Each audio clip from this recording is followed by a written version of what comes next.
Ég hef starfað við ráðgjöf og kennslu í heimilisfjármálum og persónulegum fjármálum árabil og stofnað 3 fjártæknifyrirtæki. Þannig að heimilisfjármál eru mér hjartasmál og mér langar að tala um fjárhagslega heilsu. Ég stundum spurður á því hvað er fjárhagsleg heilsa. Og þá nefni ég nokkra hluti. Í fyrsta lagi grunnskilningur.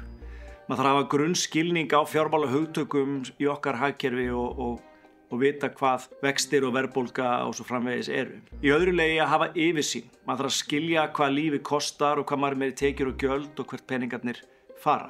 Í þriðja lagi að hafa áætlun. Vera með einhver markmið að bæta sína fjárhagslegu heilsu og hvernig á að komast þangað. Í fjórða lagi hegðun og það er langt mikilvægast. Það er ekki nóg að vera með áætlun að mæta 3 sinnum í viku í ræktina og taka 120 í bekk ef maður svo mætir aldrei. Hegðunin er það sem skiptir langmestu máli. En svo snýst þetta líka að líða vel með fjármálin.